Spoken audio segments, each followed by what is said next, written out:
What's up, everyone? This is DyanaRozay. Welcome to my channel. You saw the thumbnail. You know exactly why you're here. I bring a unique perspective or commentary to your favorite reality TV shows and whatever is popping on social media. Before we get started, please hit the like, subscribe, and your notification bell because that is how others find me here on YouTube. Also, thank you to all of my new subscribers.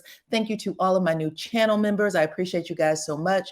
Thank you to all of you who come right over when you get that notification to rock with me, okay? Now let's get started.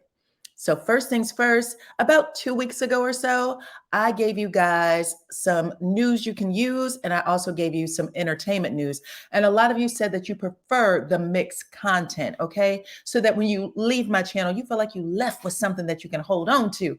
So I said I was going to do that from this point forward. I was going to try to give you guys news you can use, starting with a story that I didn't even know. Apparently, you guys, y'all know we are all tied to our cell phones. Everything that we ever done in life is in these cell phones. And according to the FBI, they are asking us not to use the free charging stations in the airport, hotel, or shopping centers, as criminals have figured out a way to use public USB ports to infect devices with malware and monitoring software. Now that's a problem because y'all know that as soon as you get into the airport, you're looking for a charging station, but they're saying not to use it. So I wanted to make sure that I pass this off to you. We're about to head into traveling season, spring and summer. Guys, you can buy a portable charger, buy 2 or 3 of them though, because they don't seem to charge your phone the way a good old plug can, okay? So buy 2 or 3 of them and make sure they're always with you, like you take your keys when you walk out the house. Your keys, your cell phone, always make sure you have a extra battery pack, an extra charger pack for your cell phone so that you don't get caught out there. And then if you're traveling for long hours, sometimes you're taking a 2-3 hour flight, you have delays, and then you get to where you need to be and you can't even call a car service. So make sure that you have that with you so that you can always stay safe, because your phone is a part of your safety as far as I'm concerned. But anyway, let's get into another story, okay? That's news you can use, okay? Now let's get into another story. We're going to talk about this one right here, Martel and Carlos King. They seem to be on a little bit of a press tour, and I'm not sure if it was ordered by OWN, okay, because OWN has had a few people out there doing their thing. Now we know Melody does a press tour every season, and I believe her mother did one last year. And then I remember also the Scotts 1 and 2.0 did one, but I don't ever remember Martel doing a tour. So could this be ordered by the network, or could it be damage control, or could it be both? Because we know that Martel's name has been through it these last month and a half, maybe a little bit more, especially the last month and a half. His name has always been through it though, but especially the last month and a half. Turns out this morning they were on Good Day Atlanta talking about the show. And then instead of Good Day Atlanta putting up the cast picture where everybody on the cast is there, baby, they only put up this picture, okay? They did this cutout of Melody Cherie only, sitting here in this royal blue, sitting in that chair looking like the queen of the show. And I thought that was hilarious. But Martel gave a lot of PR answers in this interview. When he was asked about his feelings for his ex, I will always love Melody, is what he said. She's the mother of my children, and we have a lot of great memories there. I was like, that's a far cry from what has been, alleged coming out of the courtroom these last couple of weeks, right? What else was said?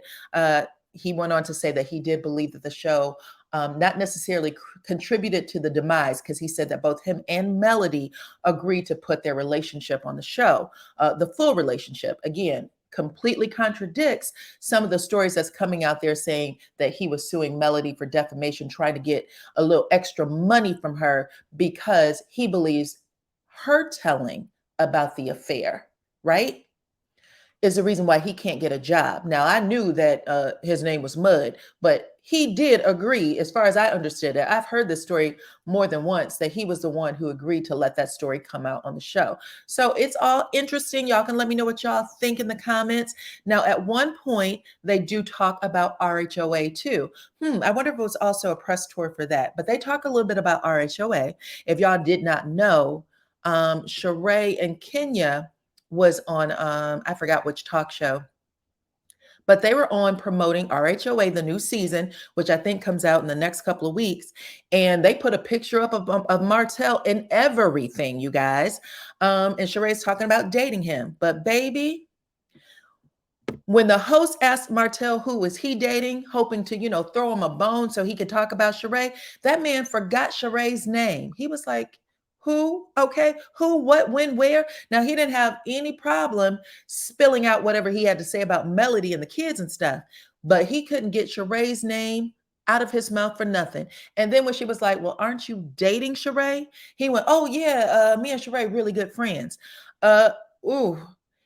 The jokes write themselves. That's all I'm going to say is the jokes write themselves. Y'all let me know what y'all think about that, okay?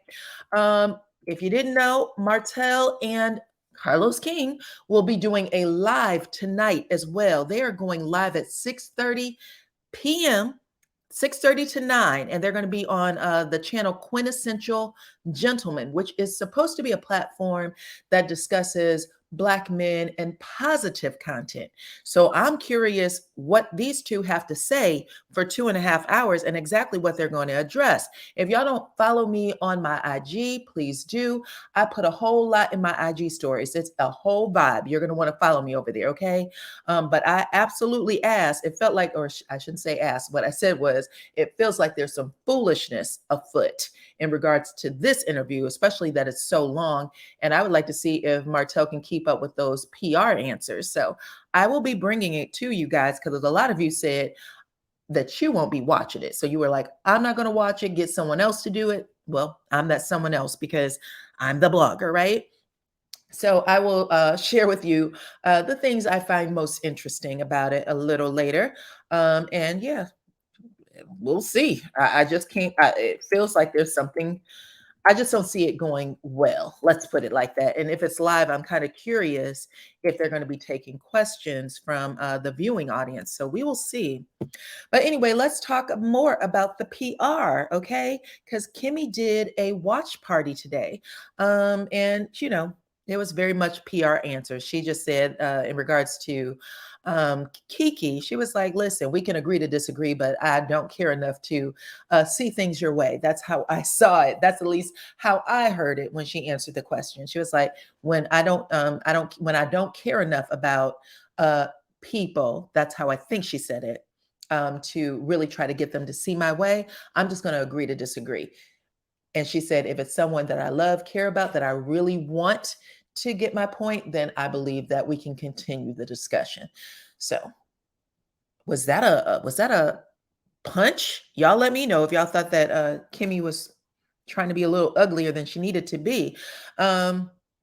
She did say that this season that there was going to be a lot more laughs, a lot more coming together, and we would continue to see her on her health journey. Okay.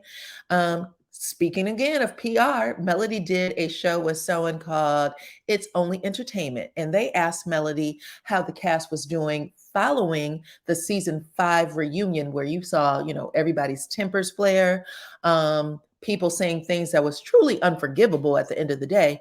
But Melody said that, believe it or not, this is what she said, quote, believe it or not, things are better than what you think. She said that people were kind of tired when they came to film this season, and they were looking for a better solution. And she says, so the show is going to take us on the journey of how things get resolved between, the test of friendship, even though they're not friends anymore. She said, you're going to see the actual journey of that. And we already saw a clip of Melody and Tisha sitting at the table. It looks like Kimi is the moderator. And Kimi's asking the question, are you guys able to squash the beef? And Melody says, I don't know, I think we're missing that respect factor. So we're going to see how that works out, right?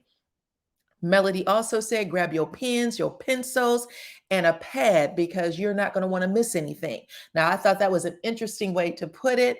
I grab a pen and pad anyway because I bring you guys to review. But she's asking the viewers to get your pens, get your pencils, and your pads, and going ahead and take some notes and see how we did throughout the season. Because she said at the end of the day, we don't have to be friends, we don't have to be besties, but we can be in the same room with each other. And she's right, because I was reminded of an interview that I heard from Candy Burris. And I think she did this maybe a year ago. I don't remember which platform, but I do remember the conversation. She said that no one on the RHOA cast used to hang out with each other for real, for real. She said, we didn't talk to each other after filming Rap. We didn't hang out. We didn't call each other on the phone. Now, I know that her and Phaedra were friends in real life before, that disaster happened. But she said, we never really kicked it until Tanya Sams came on the show. And I think Tanya didn't come on until season, I want to say 11. So when Tanya Sams came on the show, Tanya would get the girls together for outings. And she said, prior to that, they never did that. So it's going to be interesting to see if they can move the show in that direction, because everybody wants to act like they need to be besties, that they need to call each other all the time in order for them to film. And they don't. We've seen, in fact, I will say this, not just RHOA, all the shows do it this way. The only reason why people are all gung-ho talking about we want them to do this and the other is because that is how they came to us as a group of real friends in real life. And we know all of their backstory through social media. So y'all let me know what y'all think about it. Melody also had a watch party on Monday. She did a tweet, excuse me, I shouldn't say a watch party. She did a live tweet event on Monday. And she said, I guess I throw a damn good Christmas party from 2021 and it's still the talk, laughing emoji. And that is because she's saying, are they still going to keep this damn Christmas party coming up? Y'all remember at the end of episode 3, Kiki brought it up again. She was like, when we were at Melody's Christmas party, you guys were throwing all kinds of stuff out there, but somehow you only got what I said back to Tisha, not what you said or Stormy said, okay? But I thought that was cool. Y'all let me know what y'all think. Let's talk about a little bit about Melody's live, because she had told us how to look at the ratings moving forward. And the ratings for episode 3 did come out, 340,000 watch. So it is still going up. I think it's a little less than what we saw in episode 2, but people are still tuned into the show. So I think that's good. Not sure. Melody also had a conversation on her live from Sunday where she talked about being vindicated and feeling amazing. She said the words, what looks like victory for me may not look like victory for you. And we were all trying to figure out what that is, but she said she will tell us in due time. But she's still talking. We saw her with those kids on Friday. We knew she was on vacation. Her mother, her auntie, her cousins, her children, all of them living out what looked like I would say a celebration of sorts. But when she came home on Sunday, everybody was expecting maybe the kids to go back to their father, but that's not true.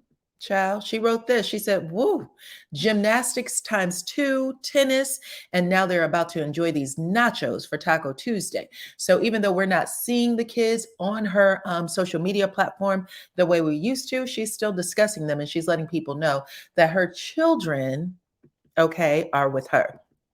So I'm curious if Martel will address any of that on this channel tonight. I'm going to definitely, again, I'm going to listen. She also had a word for some women who may not find themselves in the best of situations right now. She said women are so comfortable with abuse from men because that's all they've ever known. So people who think that they might have a good life may not even realize that they are missing certain freedoms and peace, right? So she said, you don't have to stay there. Freedom is where it's at. Peace, and you could be healed. And then she went on to say that you deserve to be happy. You deserve to have peace, and don't stifle your favor by being connected to the wrong people. Okay. And again, a word, because, and that means in any relationship, to be honest, your work relationship with your boss, your coworkers, your at-home relationship, your partnerships with your romantic interests, your family, familial relationships, or your friends. Sometimes people can keep you in a space and you end up thinking, this is as good as it gets. So I'm not going to, step outside of this little abusive circle. Get the hell out of there. And once you do, you will feel healed. You will feel a sense of freedom first and foremost. And once you feel that freedom, you're going to see everything else open up for you. So freedom, peace, healing. Okay. Just keep that in mind. I agree with Melody on that. Now let's talk about somebody else who need to heal, okay? Because this one right here is a hot damn mess. Apparently, this man did a video where he called the judge, a judge that is still on his case, his family court judge, the one who decided on his divorce. He called that man a racist and then stepped back into his courtroom in hopes that he would help reduce his child support after literally just refusing to pay child support since the day it was instated. So he was supposed to start paying $10,000 a month for his daughter starting, I guess, August of last year. He has not done that. And he went into that courtroom expecting some sort of favor, calling on Martin Luther King III and Benjamin Crump to help him out of his situation. And I'm sure they looked at him like, you must be crazy, okay, or a damn fool.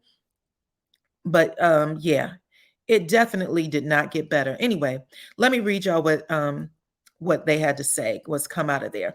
The judge that Tyrese called a racist, okay, he had to sit in a hearing where the judge ordered this actor to pay nearly $250,000 to his ex-wife and almost $400,000 in attorney fees. Now, I don't even know if this man has it like that. Maybe he does, okay? But if he do, he don't anymore because there has been a judgment. We'll see. It says that right before the custody hearing, in a video, Tyrese had called this man a racist, a judge.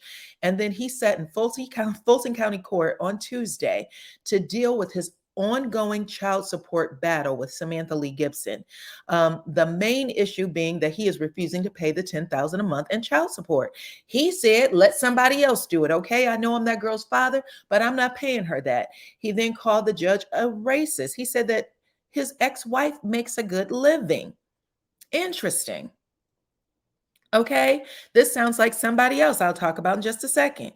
But anyway, it's not looking good for him. The judge basically said that he could hold him in contempt, but he just gonna throw all this extra money that he seems to be so butthurt about on him, and he's gonna make him pay all of it. And if he doesn't, that's when he will take himself to jail. So we will see how this ends for Tyrese, but it sounds like it's going to end badly. If you have already have a career that is, doing its thing, you have money from that career, y'all gotta stop going into clubs, meeting these ladies y'all think look like Kim Kardashian or whomever, okay, happens to be the flavor of the week, and putting a ring on it and acting like this isn't gonna happen to y'all. It is. And I'm not even saying that that woman doesn't deserve every damn penny that the judge ordered, because I have no idea what she had to put up with when it came to Tyrese. We've seen him have his crazy breakdowns out in the public eye. Whatever he was doing in public, which was crazy, he definitely was doing at home. And I'm sure it was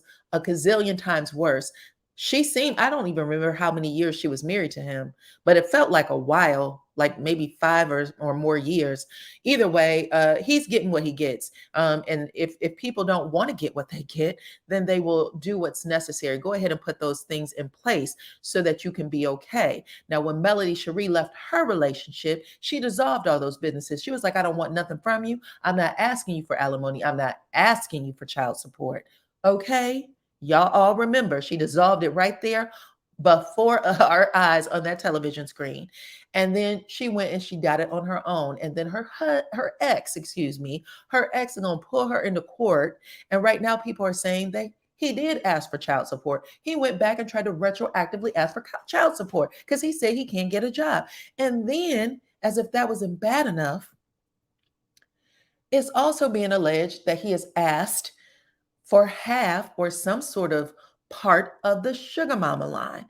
And why did he ask for this? They're saying that the man said, I'm her father, so I deserve half. When, as far as I understood it, Melody has been saying from the beginning, since she started the line, that the money was actually money she was building for her children. It's her children's legacy. So that explains a lot too, because we all heard her in that live video say that she gonna keep doing what she doing, building generational wealth, excuse me, keep doing what she's doing, building generational wealth for her children and creating a legacy for her children. So that is what he was trying to tap into. And that is disgusting and embarrassing. And Tyrese needs to get over it too. Nobody's taking advantage of this man. Whatever he put out there is what he's getting back, as far as I'm concerned. Y'all can let me know if y'all disagree, though, in the comments. Now, my next story up, y'all, let's move past this heavy mess. Let's talk about this one right here. Dr. Heavenly. Y'all see the caption right there? She tweeted out the other day that I think I've met my match with an exclamation point.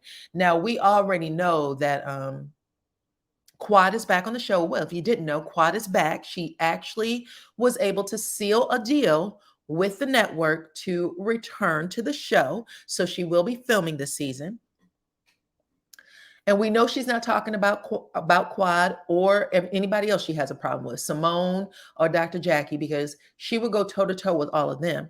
But whoever she tried to go toe-to-toe with, and people are assuming it's this one right here, Phaedra, that she didn't win it. And y'all know that Dr. Heavenly likes to tell you ahead of time when things may not go her way, like when she said Dr. Contessa tried to whoop her outside of that reunion stage. She said she tried to fight me. Now, I know that I wasn't going to let her kill me, but I would have definitely had a tag or two in there, but she would have whooped my ass. That's how Dr. Heavenly put it. Now she's letting us know that she may have met her match, that possibly all that mouth that she has to give, Phaedra helped quiet it down. We will see. We will see. Anyway, I think Dr. Heavenly's funny. I think Phaedra's funny. I'm looking forward to the show. This might be a good season. And then I know a lot of y'all were saying that Quad didn't deserve to be on the show. She's not married to medicine, but she is back, you guys. So we will figure this out as it goes, okay? Let's talk real quick about this one, Mr. Jamie Foxx, y'all. Mr. Jamie Foxx had a grave situation. It is coming out now that people showed up in that hospital room because they did not think he was going to make it out, that they had to do a lot to save his life. And I shared with you guys the other day, it's actually Radar Online. They said that the actor was basically on his deathbed after he reportedly suffered a stroke. So I talked to you guys a little bit about that on my private Facebook page. I was asking people to go to the doctor, make sure you get tested for hypertension, especially get that medication, take it every doggone day, do what you need to do, take your walks, relieve your stress, stop worrying about things and people who aren't worried about you, because without even knowing it, the pain and the pressure that you feel in your body can turn into something else. But they're saying that they are happy that they got treatment, and we still really don't know what state he is in, even though the family keeps putting out reports saying that it's better than we think. We really don't know. So prayers to Jamie Foxx, because he really did have a situation. And hopefully we learn from anybody that we can see out there that had a situation. Jamie Foxx is a rich man. He's an actor. You know, he has a lot of access to things, and it's just crazy that he didn't go to a doctor to get himself checked out before he had this movie. Okay, so who else do I want to talk about? Excuse me, I'm losing my voice. Let's talk a little bit about Toni Braxton. She had heart surgery last September 2022. She also said that she knew that she was having a lot of pains and weird feelings in her body, but she said that she thought she was still going from heartbreak from losing her sister. And she said that when she went to the doctor, they said, we need to have emergency surgery because she had an artery blocked, and she is blaming it on her lupus. So she ended up, having a life-saving emergency. And I just, again, wanted to share things that can help all of us at some point. You know what I'm saying? Another show I wanted to talk about is Salt Lake City. Okay. Y'all see, who is this? Jen Shaw and her husband, you guys. Look, apparently Bravo has reached out to what's his name? Sharif reached out to Sharif and asked him if he would be willing to give an update about his wife, Jen Shaw's incarceration in federal prison. Y'all know she is serving a 6-year sentence for basically stealing money for fraud. So they asked if he would be willing to just give an update because that's probably the most interesting part of their show. He turned them down, though. He said no, that he wasn't going to do it. And y'all remember, the men don't get paid on the Real Housewives on Bravo's series. So yeah. Anyway, y'all can let me know what y'all think about all of this in the comments. I plan to do another video tonight, if possible. A little later on, you guys can come over and watch that. Talk to me about all the topics that you saw here today. What y'all think about that? Y'all think that Martel and Carlos is doing a little damage control here? Did y'all see the video footage from Good Day Atlanta? Do you think he did a good job? We will see, you guys. Talk to me about all of the topics. Like the video, subscribe to my channel, hit your notification bell, and I will check you all